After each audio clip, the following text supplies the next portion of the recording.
또 질문했어요. 네. 훌륭한 기자가 되기 위해서 네. 가장 중요한 점이 무엇이라고 생각하시나요? 가장 좋은 중요한 점. 네.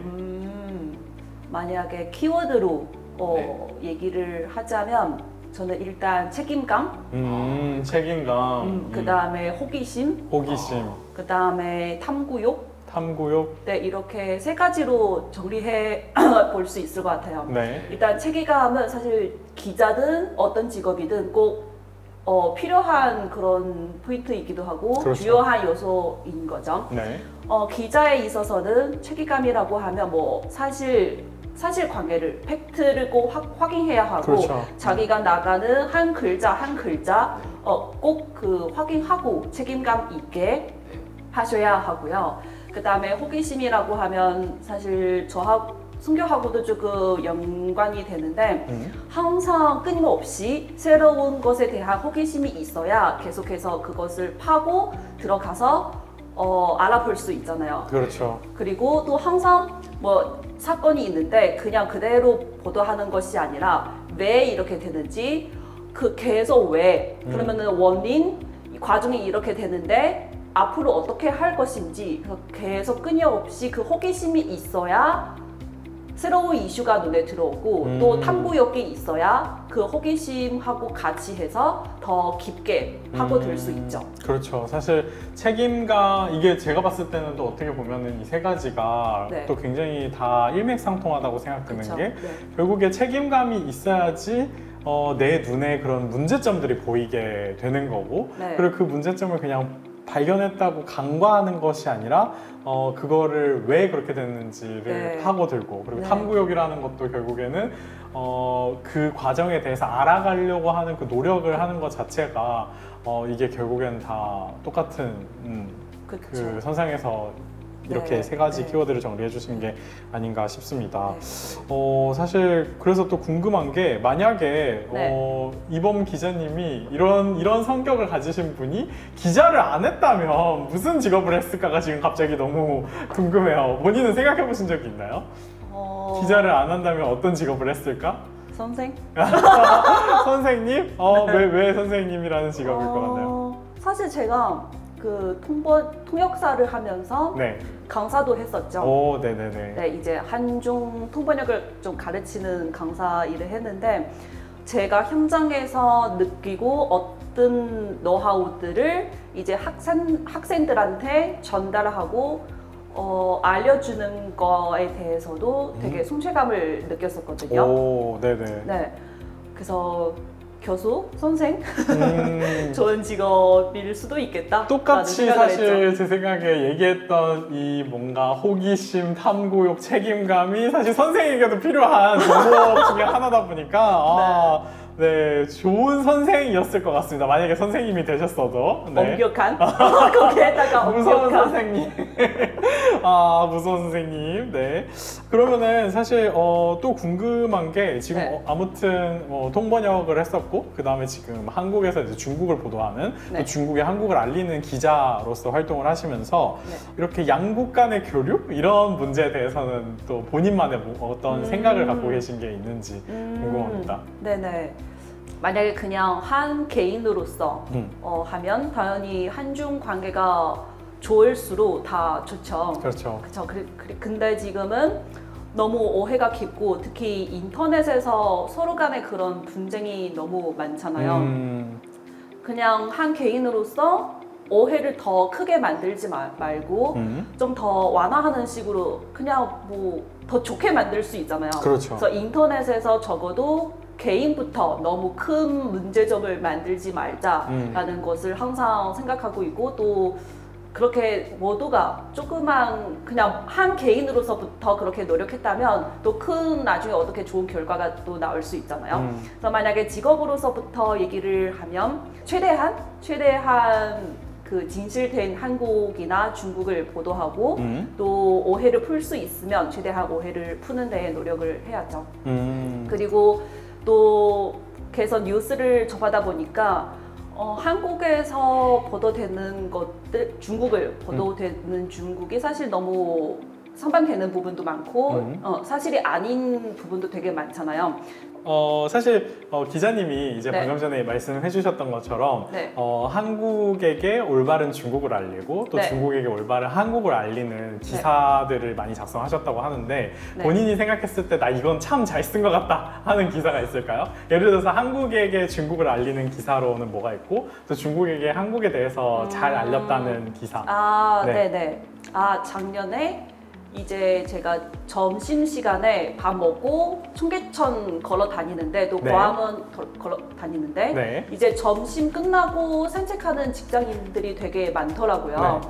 가볍게 커피를 마시거나 아니면 가볍게 그냥 바람 쉬는 그 겸에 나왔는데 그래서 제가 그걸 생각하면서 한국에서 이렇게 충분히 잘하고 있는데 예를 들어서 이렇게 좋은 도시에 있는 도시 공간을 만들고 사람들에게 휴식할 수 있는 공간을 만드는 거잖아요. 오, 네, 그렇죠. 그래서 네. 제가 청계천 그 발천사 어떻게 이런 지금의 그 청계천이 되었고 또 광화문 전에는 다 도로였는데 지금 광장으로 광장으로 만들었잖아요. 또 그 광장에서 다양한 행사들도 있고 참여하는 시민들도 되게 많잖아요. 그래서 어떻게 이 좋은 모습을 소개할 수 있을까 생각하다가 제가 청계천의 발천사, 광화문 공원, 또한 광화문 공원을 이용하는 시민을 인터뷰해서 만족하시냐고 물어보고 어떻게 생각하시냐고 물어보고 다 긍정적인 답변을 받았기 때문에 한국에서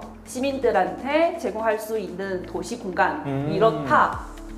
중국인한테 소개했죠. 그것도 사실 그냥 어떻게 보면은 영상으로는 많이 소개가 됐지만 네. 얘기한 것처럼 청계천이 어떻게 지금의 그 청계천이 그쵸. 조성이 됐고 네. 그다음 광화문 광장도 왜 이렇게 이제 조성을 했을까라는 그 그쵸. 이유에 대해서 어떻게 보면은 굉장히 심도 있게 발굴을 해주신 거니까 또 이제 똑같이 이제 중국 어떻게 보면 독자들에게 그 네. 기사를 읽는 독자들에게 네. 한국에 대한 이해를 좀 더 증진하는데 굉장히 큰 기여를 그쵸, 하신 것 같네요. 그쵸. 네. 그래서 제가 그거 그래서 중국에서도 도시 발전에 있어서 이렇게 조금 시민들이 가볍게 특히 직장인들이 가볍게 나와서 커피 한잔 할 수 있는 도시 공간이 있으면 좋잖아요. 그래서 중국에서도 아마 이런 사례를 참고해서 할 수도 있겠다 그렇죠. 생각해서 네, 도시 그렇게 디자인 설계 분야에 있어서는 굉장히 또 좋은 선례라고 볼 수 있는 거죠. 그쵸, 왜냐면 그쵸. 우리가 도시라고 하면은 왠지 빌딩 속에 정말 차가운 약간 그런 좀 냉정한 그런 도시 이미지만 바쁘고 있는데 복잡하고 그렇죠. 그런 이미지인데 네, 근데 뭔가 진짜 도심 속에 이런 잠깐의 힐링을 할 수 있는 공간이 있다라는 것 자체 이런 아름다운 것들을 또 보이는 그쵸. 좋은 보도를 네. 하신 것 같습니다. 그럼 반대로 혹시 한국에 소개한 중국의 뭐 좋은 사례, 좋은 기사가 있었나요? 너무 많은데 하나만 손꼽으신다면 그 중 하나가 제가 얼마 전에 상하이 취재 나가다 오면서 네. 상하이에 대한 그것도 도시 개발 발전하고 관련된 것인데 네. 상하이 일단 역사가 깊은 도시고 또 현대화가 되게 잘 된 도시잖아요. 그렇죠. 그래서 그러면은 역사 건물하고 현대의 그 모습하고 어떻게 잘 어울리게 하는지 또한 옛날 그 엄청 몇백 년이 되는 건물에서 어떻게 그런 인기가 많은 카페가 되었는지 그런 것들 취재하고 기사를 내보냈죠. 그래서 어떻게 보면 역사와 현대의 결합 그런 주제로 한번 했었죠. 네, 사실 한국 분들도 중국에 대한 이런 관광이라든지 그리고 네. 뭐 상하이 같은 도시는 훨씬 더 한국 분들에게 많이 알려진 도시다 보니까 네. 그 도시에도 우리가 생각하는 뭐 초고층 건물, 마천루 이런 것뿐만 아니라 얘기하신 것처럼 역사적인 것과 또 결합한 부분이 있다라는 것을 알려주면은 또 한국 분들이 굉장히 흥미롭게 많이 기사를 읽었을 것 같네요. 저에서요 사실 현재 네. 한중 교류에 있어서 네. 언론인의 역할에 대해서 어떻게 생각하시나요? 그러니까 기자님이라는 신분으로서 약간 한중 그 교류에 있어서 역할이 얘기죠. 네. 기자라고 하면 일단 우호적인 관계에 있어서 자기의 노력을 할 수 있는 만큼 네. 노력을 해야 한다고 생각하고 또 그렇게 하고 있고요. 네. 특히 예를 들어서 그냥 팩트를 전달하는 것도 중요하지만 왜 이렇게 되었는지 좀 더 깊은 기사를 작성하는 것도 중요해요. 그렇게 해야 독자가 이 기사를 통해서 어떻게 한국의 모습을 더 넓은 시야에서 볼 수 있고 또한 중국도 더 넓은 시야로 중국을 바라볼 수 있죠. 그래서 너무 표면적인 팩트만 전달하는 거 외에 더 깊이 있는 기사를 통해서 독자한테 좀 더 깊이 있고 넓은 시야를 제공해서 이해하는데 노력해야 한다고 생각해요.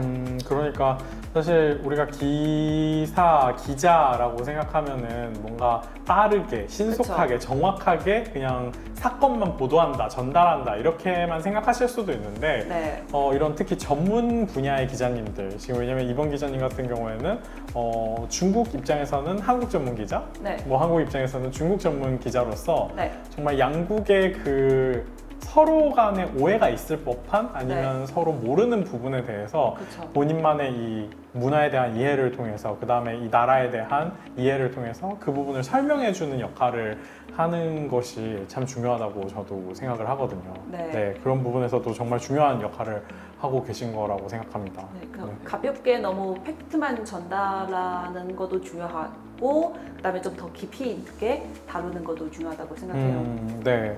그러면 사실 현장에서 우리가 분명 힘든 부분도 있겠죠. 약간 네. 어렵고 긴장감 팽팽한 뭐 이런 현장들도 경험해 보셨겠지만 네. 또 굉장히 훈훈한 현장도 많이 겪어보셨을 것 같아요. 한중 교류에 있어서 혹시 어떤 좋은 인상 깊었던 사례, 감동적인 순간 이런 게 있었을까요? 그것도 후쿠시마 오염수 발효대인데 네. 제가 노량진 수산시장 한번 갔다 왔어요. 네. 그래서 그때는 진짜 거의 통 비었다고 해도 과언이 아닌데 그 방류 후에? 네, 직후예요. 네네네. 방류 직후였고 제가 그때 주말 저녁 시간대인데 네. 제 생각에는 그래도 손님이 좀 있을 법한데 근데 가봤더니 진짜 통 비었더라고요. 네.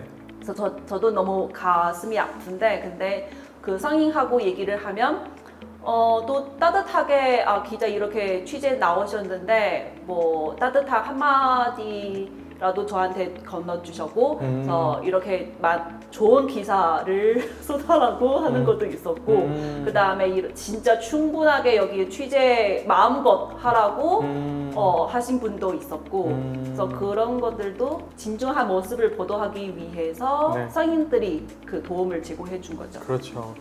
네. 서로 마음을 열고 서로를 이제 알아가는 열린 마음 자체가 그렇죠. 일단 굉장히 중요해요. 제가 가기 전에는 설마 저를 거절할까?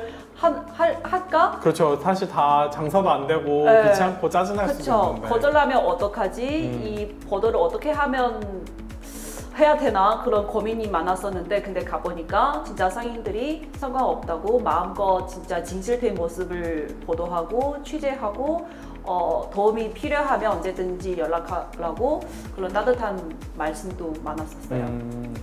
그럼 또 이제 궁금한 게 방금 전까지는 지금까지 해오신 뭔가 이런 네. 기사들에 대해서 질문해봤다면 네. 아직 시도를 해보진 않았지만 이제 뭔가 이런 분야, 이런 주제의 기사는 네. 꼭 한번 써보고 싶다, 취재해보고 싶다 하는 것도 있나요?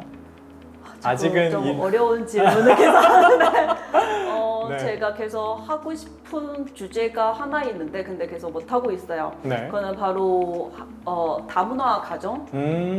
다문화 가정 그 큰 주제인데 네. 그거 세분하게 뭐 외국인이 한국에 와서 그 겪고 있는 어려움. 그 다음에 어려움을 해결하기 위해서 한국에서 어떠한 정책이 있는지 그 다음에 이런 정책을 소개하고 또한 이 정책의 혜택을 이미 누리고 있는 외국인들이 어떻게 되고 있는지 네. 그래서 그런 것들 또 하고 싶어요. 그렇죠. 사실 기자라고 하면은 내가 속해 있는 어떻게 보면 집단의 그쵸. 목소리를 내주는 사람이기도 하고 대변인이기도 하고 어떻게 보면은 이제 이범 기자님도 한국에 생활하고 있는 외국인으로서 네. 겪었던 불편함도 있고 누렸던 혜택들도 있고 그리고 이제 도움도 많이 받았을 거고 그쵸. 그런 것들을 직접 또 이제 기자의 신분으로서 전하고 싶다라는 네. 그런 꿈을 가지고 그쵸. 계신 거군요. 그리고 특히 외국인으로서 한국에서 뭐 만난 그 어려움도 많겠지만 근데 좋은 점도 혜택도 많잖아요. 그렇죠. 근데 그거 모르는 외국인이 너무 많기 때문에 그래서 아리는데도 기자로서 해야 할 일이라고 생각해요. 그리고 일반 외국인이면 뭐 전화로 물어보기에도 어려운 부분이 있고 혹은 한국어가 잘 안 되기 때문에 네. 여쭤보기에도 조금 겁이 나서 네. 뭐 여쭤보는 부분도 있는데 그걸 제가 뭐 최대한 그 외국인의 궁금증도 저의 궁금증이기 때문에 네. 제가 대신해서 알아볼 수 있을 만큼은 알아보고 그 다음에 소개하는 거 해야죠. 정말 말 그대로 굉장히 책임감을 갖고 그 다음에 또 이렇게 본인의 그 능력을 통해서 네. 또 사회에 기여를 하는 역할일 것 같습니다. 네. 그러면 사실 저희가 이제 저희 네. 프로그램에 네. 늘 마지막에 하는 질문이 하나 있거든요. 네. 혹시 음악 즐기시나요? 아니요, 전혀요. 저희가 이제 막 끝날 때마다 드리는 질문이 전혀인데요, 어떡해요? 한국 노래 중에 본인이 즐기시는 노래가 있으신가요? 아 근데 한국 문화 문화 중 하나 있는데 네. 신청곡을 신청할 수 있어요. 네. 제가 신청을 해서 맛을 불러주시는 거 어떨까요? 아, 제가 노래를 잘 못해가지고. 아니에요. 저는 자, 이제 일단 좋아하시는 노래가 무엇인가요? 제가 좋아하는 가수 이문세. 네. 아, 오, 이문세. 네, 유명하죠. 그 시대의 가수들을 네. 제가 좋아해요. 네네. 그리고 그것 하나 중 또 가수 그 김광석 김광석, 좋아해요. 네네네. 그래서 저희 지금 30대잖아요. 네. 그래서 노래 서른쯤에. 서른쯤에. 네. 그럼 혹시 한번 직접 불러주실 수 있을까요? 아니요. 신청곡이에요. 신청곡. 서른쯤에 어떻게 부르죠? 제가 부를 줄 몰라가지고 혹시 부르면 제가 같이 불러드릴게요. 서른쯤에. 네. 이거 안 돼. 이거 못 살려. 불렀다 치고. 네.